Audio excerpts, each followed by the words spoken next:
English translation 647th Contact Sunday, the 13th of March 2016, 12:23 hours. Ptah, dear friend, greetings and welcome. I did not expect you for 3 or 4 days, but I am still glad you came. Greetings to you too, Edward. And the fact that I arrive a few days earlier than planned during my last visit has its reason in. I see, thanks. But it is good and important to know all this, because it helps me to behave accordingly so that no misunderstandings arise. Although such misunderstandings are not exactly the order of the day with you, Plejaren, I do not know the person. It is always difficult to judge human beings correctly in such matters. This is because it always takes a while and also a certain amount of time to be able to judge the human being in question as best as possible, and then, well, you know what I want to say. I thought so too, which is why I thought it was right to inform you. And I understand what you are saying. You will be a good advisor, though. We will see about that. When should I expect the woman? But of course, no report of the meeting is desired. But if it is possible for you, then Florina will bring the woman to you in the coming night at about 21:45 HRS. That is clear. That private remains private, and because of the time it is also okay, because it already works and there is no problem. Of course, I regard the whole thing as a private conversation, which of course I do not call up or record. But I think you are recording it as usual, don't you? Then I will be here in the office at 21:45 HRS, but can I ask how I may address the woman and what her age is? Her name is Joganda, which means the woman who withdraws into herself, and she is 362 years old. Of course, your conversation will be recorded and archived by us, as has been the case since my father's times with all conversations with you. This also applies to such private conversations in the manner mentioned, which, however, remain unaffected by third parties, unless compelling reasons, etc., require a retrieval. Aha, that is clear. But while you are here, can I ask you a question? We have talked about it 2 or 3 times privately, how openly, but I also talked to Andreas about the same topic yesterday, so I would like to talk to you about it briefly if you have time. Of course, because I am not pressed for time. Good. Andrew and I have spoken about marriage which takes place by official means, to which you and I are of the opinion that an officially sealed marriage corresponds to coercion, and that in this marriage, the coexistence of the spouses corresponds to coercion just as much as the actual family life and childhood with their care and upbringing, etc., according to official regulations. In the case of an official marriage, there are official and legal factors and regulations, etc., in every respect by which men and women are unfree and bound by law in various ways, must orient themselves in accordance with the rules of law, etc., and must therefore only live together and behave accordingly. In an officially sealed marriage, as in Catholicism and various sects, etc., there is no effective freedom for women and men, so they cannot act and live freely because they are bound by law. There is a lack of both personal freedom and freedom of alliance, so that in very many official marriages there are serious differences because the freedom of woman and man is impaired, and coexistence only takes place through official marriage coercion. This is contrary to those alliances between men and women who live together voluntarily in an alliance without official legal coercion and do so because they want to do so, but remain free in every respect, even in the fulfillment of alliance obligations and in every other respect. In such free alliances, namely in those which really exist in love, free rules are cultivated and maintained without any compulsion, because everything takes place and is done without official or other compulsion in absolute freedom and voluntarism. It follows from this that in such free alliances between men and women, or between 2 same-sex men or women, there are far fewer problems of all kinds than in officially sealed marriages which are tantamount to coercion. It also means that such voluntary alliances usually last much longer, or very often throughout one's life, while a large percentage of official marriages are very often short-lived and bring with them tremendous problems and heavy family tragedies. The main reason for this is that officially sealed marriages force married couples to comply with all kinds of official regulations and social norms and to behave in certain ways which do not exist in free alliances and play no role whatsoever. We've talked about this several times, and in every respect we've been of the same opinion, as you've explained. And this also applies to our people, although, as on Earth, the Plejaren nevertheless advocate both forms, while the official marriages remain open to us in a way that is on an equal footing with the free alliances, which do not take place officially. There are no official legislations and regulations for the marriage guidance and/or an alliance guidance with us. Because we Plejaren regard such alliances as private thing, into which no law has to interfere if not offenses take place, which must be punished, which appear, however, very rarely. If it turns out that two persons wish to enter into an official marriage, this will only take place after a longer period of clarification and probation with regard to the persons concerned. In order to be able to guarantee in advance that harmonious marital alliances arise in which no problems arise which could lead to the dissolution of the marriage alliance. Of course, we Plejaren are only human beings and can make mistakes. Even in this relationship, which is why it can happen, but really only in extremely rare cases, that officially advocated marriage alliances are dissolved again. In the case of free alliances in which two or more persons join together, the persons concerned also carry out longer periods of clarification and probation before a real union takes place, and only very rarely does the alliance dissolve again. In both forms of alliances, there are only very few dissolutions, so that decades or even 1 or 2 centuries can pass in the individual people before such an event occurs. And this is so, although with you, Plejaren, the polygamy is given. That is true, but it is not only polygamy that prevails, because many also cultivate monogamous alliances, for which there are various reasons of an individual nature. Polygamy is such that it is sealed both by the authorities in the form of a marriage alliance with a man and a maximum of 4 women, as is the case with free alliances within the same framework. And what can be said about same-sex alliances in this respect? The same framework applies here, although the majority of same-sex alliances among our people are not polygamous but monogamous. And if I already ask, according to what you say, I assume that among you and your people lesbianism, bisexuality, transgenderism, and male homosexuality are respected as normal, natural, and not ostracized. As is idiotically the case here on Earth, where such people are ostracized, persecuted, and even maltreated and murdered. That's right. Then how about pedophilia and sodomy with you? This does not appear in our people, because already in early childhood, appropriate early clarifications are made and educational as well as medical precautions are taken to prevent such degenerations, because they are prevented with us already early. That should be our medicine and education as well. It would be nice.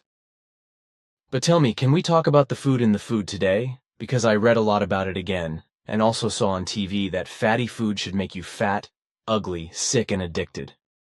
While in a sense this is true of some foods if they are overindulged, as you have said about the avocado, it is not entirely true, because if you eat sensibly and appropriately, it does not lead to obesity, does it? Can you say something official for once, please? Of course.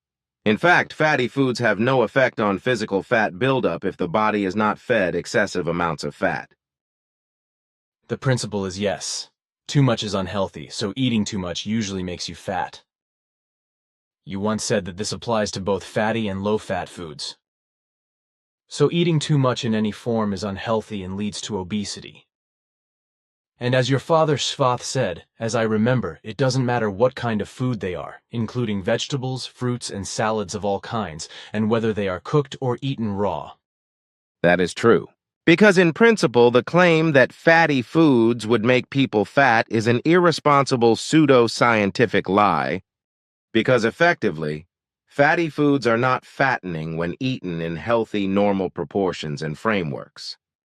So the normal obesity of a human being, 10 to 15 kilograms above the normal weight, is not connected between saturated fatty acids and arteriosclerosis, heart attack and various cancers, etc. However, as I have said before in private, this only applies to people who are normally overweight, as we Plejaren understand it. However, it does not apply to those persons who are heavily or very heavily overweight, because they are very susceptible to various types of cancer as well as arteriosclerosis, diabetes, etc. with a high consumption of food fat and an unhealthy diet. But also the danger and risk of heart attack, stroke, and depression, as well as joint degeneration and gastritis, and numerous less serious illnesses are greater than in people of normal weight. Therefore, the risk factor for diseases such as arteriosclerosis is much higher for overweight people than for those of normal weight, because they are actually more susceptible and more at risk for health damage. What is meant by normally overweight? We Plejaren consider a healthy adult of 170 centimeters height with a weight of 65 to 75 kilograms to be of normal weight, and normally overweight if he has about 10 to 15 kilograms above the normal weight mentioned. This low overweight even protects against stress-related diseases, such as arteriosclerosis, depression, muscle atrophy, and osteoporosis, etc., as well as the life expectancy of overweight people in this respect is often higher than that of those of normal weight. To this extent, weight is in no way considered to be harmful to health or obesity. In this respect, the physical activity of work and leisure, as well as the physical constitution, the immune constitution and the genome sequences play an important role in relation to the genetic predisposition, etc. We consider obesity, starting from a normal weight, to be the condition when the weight rises above this level. Only when the normal obesity is strongly or very strongly exceeded, health problems of various kinds arise, which, however, does not have to be mandatory for everyone. If obesity is associated with diseases and ailments, these are usually those which result directly or indirectly from obesity, whereby such severe consequences of suffering and ailments can be those which result directly or indirectly from obesity. Nevertheless, obese people survive all kinds of ailments and diseases more often and better than people of normal weight and fitness because they have more energy reserves in many ways. You have also said that fatty food is important for humans and that cheese, red meat, especially butter, as well as sausages and bacon, etc., are not physically fat-forming when eaten with moderation and aim, which is very unhealthy, but margarine. Even your father Svath said that all fatty foods may be eaten without hesitation if they are not exaggerated. Especially today, however, excessive exaggerations of eating with fast food, etc. take place, which causes obesity. This is indeed the case, but fat is extremely important and indispensable for the entire human organism because it has an organically constructive effect. As a result, it is vital as a foodstuff because the adult human body needs between 50 and 100 grams of healthy fat per day, depending on weight, physical effort, exercise, etc. And what you say about butter, it is undeniably made of organic fat and is a natural product like cheese, red meat, and sausages, as well as bacon and so on. Margarine, on the other hand, is indeed unhealthy, even if it consists of vegetable fats, because the vegetable oils are artificially hardened by industrial production, producing unnatural trans fats that are harmful to health. These trans fats disrupt the metabolism because they penetrate the cell membranes and promote arteriosclerosis, diabetes, etc.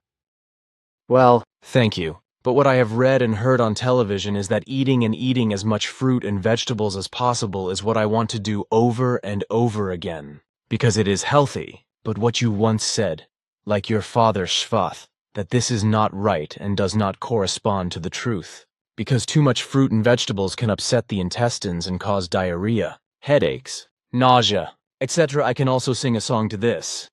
Because when I eat vegetables or fruit, and that is quite normal and not too much, then sometimes it doesn't even take 20 minutes until you get the idea. I see what you mean.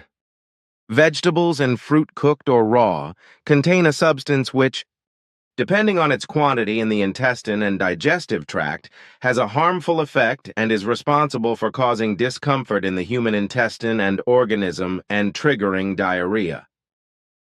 This results from a certain incompatibility of the substance, which is called sorbitol by earthly scientists. This substance causes the intestines and the organism to rebel, causing abdominal pain, nausea, cramps, and diarrhea, as well as vomiting. A sorbitol intolerance is sometimes accompanied by other health impairments, including allergies, asthma, and rashes, etc. In rare cases, the whole thing can even become life-threatening. Depending on their sorbitol content and other substances, various types of vegetables and fruit can have high damage potentials, which is why the rule also applies to vegetables and fruit that they should only be eaten with moderation and aim, and should not be eaten in excessive quantities. Even people who are not susceptible to sorbitol can suffer as much health problems if they consume too much of this substance as if they consume too much artificial fructose or fructose, which is found in vegetables and fruit and can cause metabolic disorders, but also obesity, high blood pressure, diabetes, heart attack and stroke, etc. Enjoyed with moderation and purpose, however, all vegetables and fruit and even little fructose are not harmful to health. Yes, that is right. Good. Then my next question is vegetarian and vegan food alone healthier than food that is a mixture of vegetables, fruit, corn, and meat?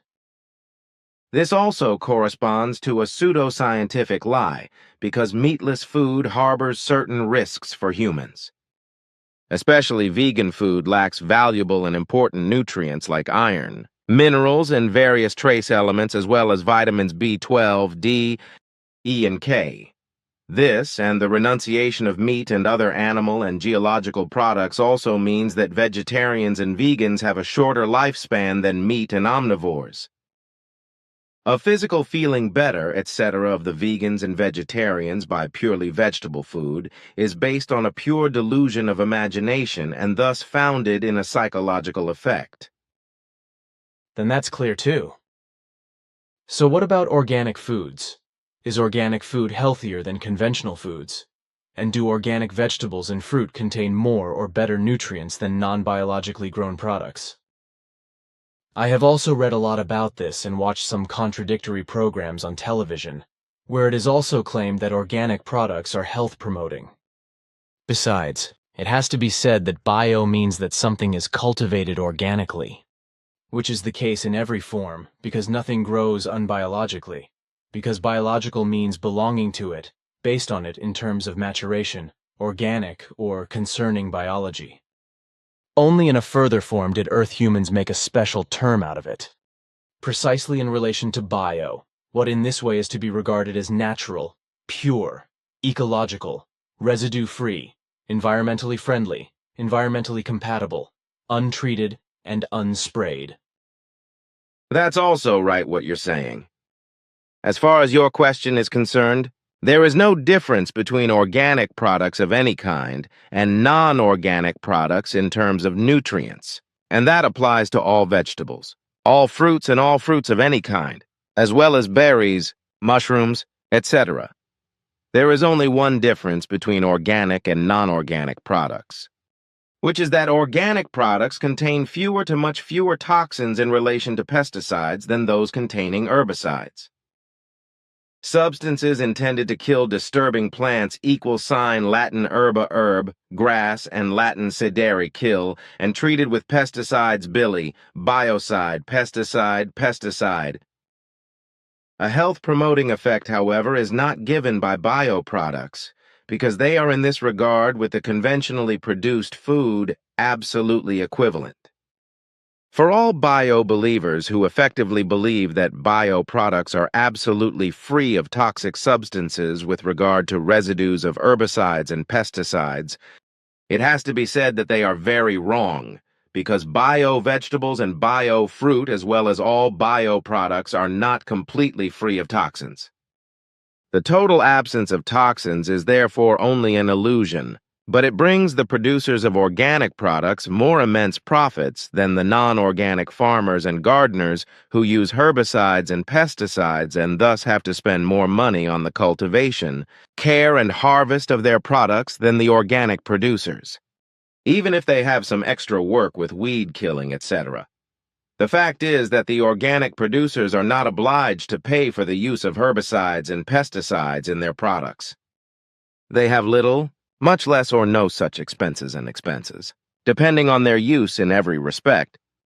But they can sell their organic products at very high prices due to the fear, lack of need, and ignorance of consumers, which is not possible for producers of non-bio products and damages them. It should also be said, however, that both herbicides and pesticides are dangerous toxins that are harmful and often fatal to humans, animals, and all forms of life. All of them are toxic as individual substances, and in this way, insidious pathogens of diseases and sufferings in relation to all forms of life in general, whereby dangerous efficacy is further aggravated in many cases by interactions between the different substances. Effective truth is that in relation to the toxins of herbicides and pesticides, which are applied in various ways, on the one hand, they are carried away by the wind and sprayed by it over hundreds of kilometers and contaminate everything that comes within the reach of the wind. On the other hand, the toxins are refined by the weather conditions. The wind and the solar radiation, etc., in their consistent nature, reach the atmosphere as aerosols, are driven by the winds far over the landscapes and rain down again. As a result, bioplants are inevitably affected everywhere and contaminated with the toxins of herbicides and pesticides stored in the rain. However, this is not yet the whole truth, because according to our investigations and observations, which we of course also carry out for reasons of interest, various substances are often used as pesticides in organic cultivation, such as the heavy metal copper, but also sulfur, which are undoubtedly just as harmful to human health as other products that are used. We have also noted that in some places in agriculture and horticulture, which are declared as organic farms, herbicides and pesticides are secretly used in small doses. You have already told me this several times in private conversations, but the bio-freaks don't take it from you. Unfortunately, one cannot meet those people with reason who fall into a biomania and believe that they would live longer and would be better off, etc., than those who do not conspire on bio-food. It is the same with many people who can no longer be reached with reason when they can no longer cope in society, because as a result of the computer system, they are only online and no longer communicate face-to-face with their fellow human beings. Countless people today no longer understand how to look into their fellow man's face, how to talk to him, how to hear his voice, how to define his facial expression, and how to perceive his emotions. Even living together no longer works, precisely because everything in communication is only done online and in an interpersonal, fragile, and cheapest way. If Earth humans sit or stand together in groups or 2 or 3, etc., then everyone has a mobile phone or iPhone, etc., on their ear or in their hand, babbling in or tugging on it senselessly, without being really communicative in the group itself. This lack of communication leads to less and less good interpersonal relationships, but on the contrary to indifference and lack of understanding towards one's fellow human beings, as well as a great lack of compassion. And when I look at the whole lack of relationships, indifference and compassion of many people today, especially young people, then I see in it the rapid spread of psychosis behavior, and thus a serious psychological disorder, which is accompanied at least by a temporary and extensive loss of the reference to reality. The indifference of people is very bad, even if this word sounds harmless, but if you look at it closely and consider it, you will notice that indifference is one of the greatest evils. In principle, it can be seen from this human weakness that it causes the greatest damage overall. Although many people see the mistakes or problems they make and create, they simply ignore them and continue to act in complete indifference within the same damaging framework, doing nothing against them, and thereby causing ever greater damage. I describe indifference as an evil, negative and bad trait of those people who simply accept circumstances and events without thinking or feeling, without even judging them or taking an interest in them. Consequently, they are also absolutely incapable of making a moral judgment about it. And in this way, which I consider to be a psychotic form, the indifference of people has long been widespread in countless people, families, society, communities, politics, governments, and religions. Thus, indifference in every respect is so widespread in the majority of earthly population in practically all human institutions today that it cannot be contained, at least at present, but continues to grow. So it is no wonder that innumerable people, usually the younger and the young, allow themselves everything degenerate, evil, negative, bad, and evil, do not make a conscience of it, and usually only show ignorance if they are reasonably pointed out to their misconduct. This is also one of the reasons why many advocate the death penalty in wars and participate in anarchist riots and even wars themselves.